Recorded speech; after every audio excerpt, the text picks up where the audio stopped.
Гүйлдөгөн кош канаты борондоп, байкаганга кыран бүркүт өз окшоп. Бул олтурган көп курдаштын ичинде кайран гана Жусубумдун орду жок. Анын ыры шекер шербет бал эле. Бул замандын бактылуу бир жаны эле. Гүлүктүгүн салыштыра келгенде, гүлүктүгү көк аладай бар эле деп Залкар акын Алыкул Усмонов кезинде Жусуп Турусбековдун чыгармачылыгын ушинтип ыр менен сүрөттөгөн. Кыргыз жазма адабиятынын баштоочуларынын бири акын жана драматург Жусуп Турусбековго быйыл 110 жыл толуп отурат. Бүгүн Жусуп Турусбеков баарыбызга белгилүү акын драматургубуздун 110 жылдыгын өткөрүүдөбүз. Бул кечебизге баарыбызга белгилүү акын жазуучуларды, небересин чакырганбыз. Биздин китепканада Жусуп Турусбековдун бардык чыгармаларын таба алсаңыздар болот. Жаштарды дайыма китеп окууга, өзүн өзү андан ары билимин өркүндөтүүгө чакырабыз. Ук жер жүзү далай гигант салынды, өлкө бети өзгөрүлдү, жаңырды. Кече күнкү көрпүлдөгөн долусу эпке келип бүгүн бизге багынды деп өзүнүн жазган ырларындай Жусуп Турусбеков 1910 жылы Ысык-Көл облусунун Тоң районуна караштуу Көксай айылында туулган. 1916 жылы Үркүндө ата-энеси менен кошо 3-4 чейин барып, балалыгы жокчулукта, жетимчиликте өткөн. 1921 жылы Каракол шаарында балдар интернатына тапшырып, 1928 жылы Эркин Тоо газетасынын редакциясында иштейт. Ошентип анын ырлары гезит беттерине жарыяланып турат. Өзү дагы интернатта тарбияланып, орус тилин жакшы билген болуш керек. Анан кийин Тверге окууга жиберишет, билимин жогорулатууга.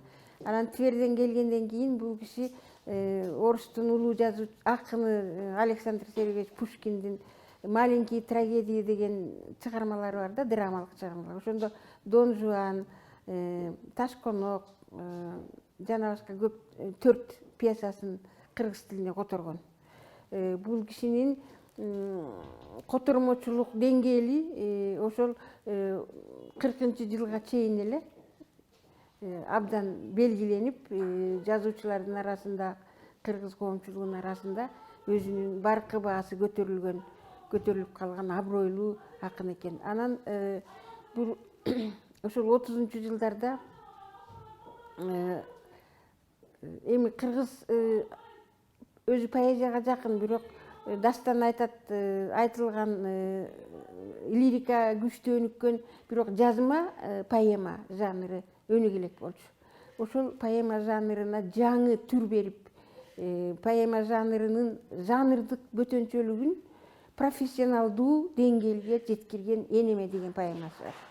Бул «Энеме» деген поэмасы өзүнүн мазмуну боюнча дагы, формасы боюнча дагы, жанрдык спецификалык бөтөнчөлүгү боюнча дагы реалисттик жазма адабияттагы эң жогорку деңгээлдеги чыгармалар жатат. Акындын Жусуптун ырлары деген биринчи ырлар жыйнагы 1932 жылы жарык көрөт. СССР жазуучулар союзуна мүчөлүккө кабыл алынат. Шайыр жаштар жыйнагы, Ажал ордунда драмасы, Танталган ырлар жыйнагы, Беш бойнокто окуя драмасы, Мекен ырлар жыйнактары биринен сала бири жарык көрө баштайт. Ал эми 1941 жылы Каракчынын трагедиясы аттуу поэмасы кирет. Жусуп Турусбеков операларынын бири Айчүрөктүн либреттосунун автору. Апам аны аябай жакшы көрчү.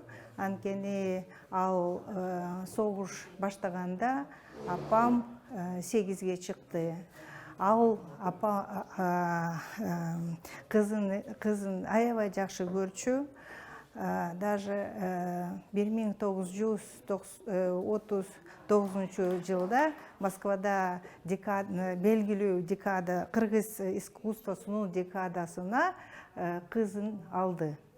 Чогуу барды. Ооба. Анан үйдө көп коноктору болчу, ал аябай жомарт киши болчу. Анан ошондуктан апам көп атактуу адамдарды жаш кезинен жакшы билген. Үйдө дайыма эле алар келип